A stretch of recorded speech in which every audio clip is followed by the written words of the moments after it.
HIV has spread to every country in the world, but the countries of East and Southern Africa are most severely affected. This region is home to little more than 2% of the world's population, but nearly half of new HIV cases occur here each year. Millions of people have died of AIDS in this part of the world, and millions of children have lost their parents to the disease. This calamity has been attributed to many things, including poverty, prostitution, conflict, migration, and lack of education and knowledge. Are these assumptions true? You see, all the factors that you mentioned contribute to the epidemic. However, they can't entirely explain the high HIV rate in this part of the world, in Africa. For example, sex work is everywhere in the world. You can get sex workers in Asia, Europe, and America, often in greater numbers than in Africa. And studies from southern African countries showed that men there aren't especially likely to visit sex workers as compared to other men in the rest of the world. Poverty is one of the factors that we should consider in the HIV transmission. Poverty is an important factor, and it makes dealing with HIV very difficult. But the relationship between poverty and HIV is complicated, as you know. For example, many poor countries in Asia and Latin America have low HIV rates. And even within Africa, the most severely affected countries are the richer ones, like South Africa and Botswana. The evidence that HIV rates are high in Africa because of war and migration is also unclear. In fact, none of these factors themselves seems to explain why HIV rate is high in Eastern and Southern Africa. There must be some other reasons. One risk factor that you might not be aware of is concurrent or overlapping sexual partnerships. Such relationships can put people at risk even when they have very few partners, as Helen Epstein, an expert in the field, explains. Studies show that African people probably don't have more sexual partners over a lifetime than people in other parts of the world do. However, there may be in some societies a greater tendency for people to have a small number, perhaps 2 or 3 ongoing sexual partnerships that may overlap in time for months or years. So, for example, a man may have a wife and a girlfriend or 2 wives, and one of those women may have another partner somewhere. He may have another partner, perhaps 2, and so on.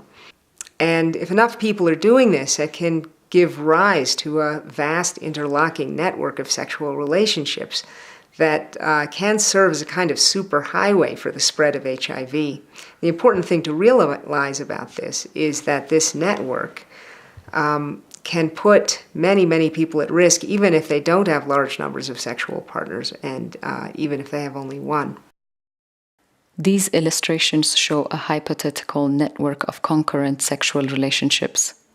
The men and women are all linked up to each other through stable, ongoing relationships. No one is switching partners, and no one has very many partners. But when HIV is introduced into the network, it spreads very quickly. Of course, concurrent partnerships occur everywhere, but in parts of the world where HIV rates tend to be lower, we tend to see a prevailing pattern of serial monogamy, where people have one partner at a time and then may switch after some period, perhaps weeks, months, or years. And you can accumulate a pretty big number of partners over a lifetime this way, but it tends to be much safer for this when it comes to the spread of HIV. These diagrams show a group of serial monogamists who switch from one exclusive partnership to another. Observe how HIV spreads much more slowly than it did through the concurrency network, even though these serial monogamists are switching partners more often. Because serial monogamists aren't linked up in a network, the virus has to wait until an infected couple breaks up before it can spread further. So how do these different relationship patterns affect the spread of HIV? Let's take a look at this cartoon.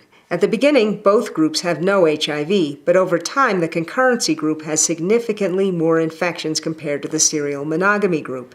In this way, concurrency allows HIV to spread as though it were on a superhighway.